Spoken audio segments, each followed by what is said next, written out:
I just think that's amazing.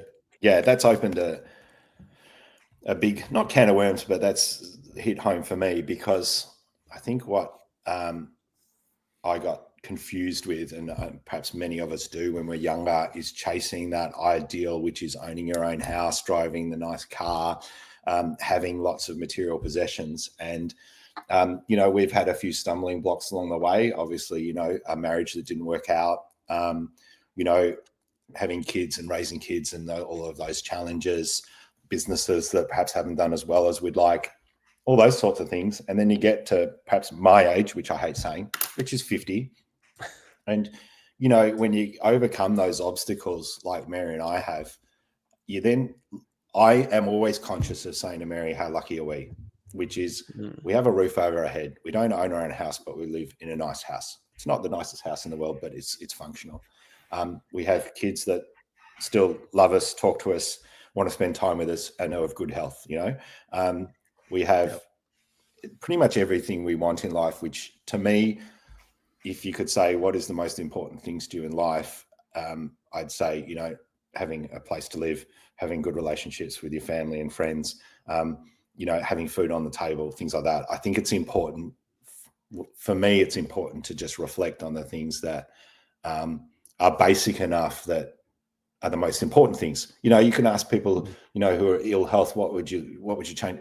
Just to have the health back, right? Like I'd just love to have health back. Or, unfortunately, I've friends my age who have lost children. What would you do? I'd do anything to have my kids back in my life. You know what I mean? Things like that. So we are very fortunate. I think I do always keep reminding myself, one of the best things that I can possibly do at the moment when I'm not traveling is come home, cook a steak on the barbie, sit outside with a beer and light the fire pit. That is a dream night for me at home, because I just rarely get the chance to do it.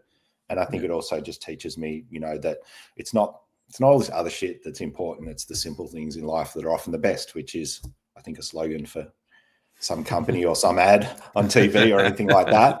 And I'm getting a bit preachy, but it's, I think sometimes we lose sight of all that. It's nice to have, we're in a fortunate position now that the businesses have done quite well, that we can, afford the things we want. Whereas that's only been probably in the last 3 or 4 years where I can go, actually, I'd love to have that lens, or I really need that second camera. So, I can buy it and worry about the credit card bill later. Well, that's what comes from hard work, isn't it? And, you talked about, and I don't think it's preachy. I think it's important for people, especially in your position, Tom, where you have run successful business, you are a well-known name in the Australian photographic community. People do look up to you. They look, well, how did Tom get to where he is? What did he do? And, like we talked about earlier in the introduction about, this didn't just come from you winning a couple of awards in a photography competition. You've got a comprehensive range of kind of satellite businesses that are orbiting around you. They all feed off your photography. But that, that didn't come free or easy either. And I think that you reach a point in your life where you do realize what you need versus what you want are two very different things. Yeah. And I think for someone like you, hearing that, coming home and just lighting the fire pit and spending time with your wife and your kids, should they show up, that's the most valuable thing for you, especially for someone who travels so much as part of what they do. You're out spending time with other people, you're taking them on tours and workshops and traveling and all of that sort of stuff, but you're still coming home to that core thing that you need in your life, which I think is really wonderful. And I think it's an important balance.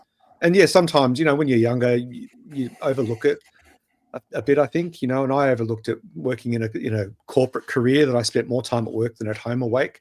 And you get to a point in life where you go, actually, no, I need greater balance. I need to be able to just.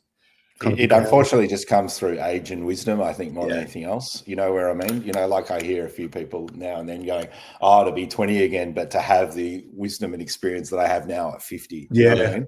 You know what I mean? I think there's a real sweet spot that we're at in our lives where we've got good businesses, we've got, the careers that we want, Mary and I, and, we're in that sweet spot where we can sort of not relax, because we don't do much of that, but it's more like enjoy where we've worked so hard to get to. And it has been a slog, and I won't say that it's ever going to be easy. And I think that a lot of people, you're right, Greg, could look at me hopefully they do look up to me a little. I don't do it for that purpose at all, but they won't see behind the scenes of what it's done to take to get there. So 20 years of running workshops where I've cancelled workshops because no one's enrolled, or I ran them for 15 years or more where I hardly made profit. Like I would run a workshop and come home to a bank account that had zero money in it. Or even a few years ago with my kids young, going to the supermarket, having to buy groceries and literally just scrounge the $1 and $2 coins out of the center console in order to pay for the grocery bill. Like it was that bad.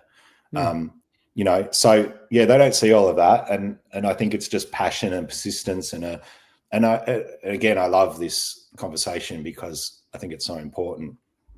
I think it comes down to, I don't say I'm the best business person around. I've still got a lot to learn, which I enjoy that challenge. But I think that mindset of not giving in and always thinking, how do I make this a success, as opposed to, is this going to fail?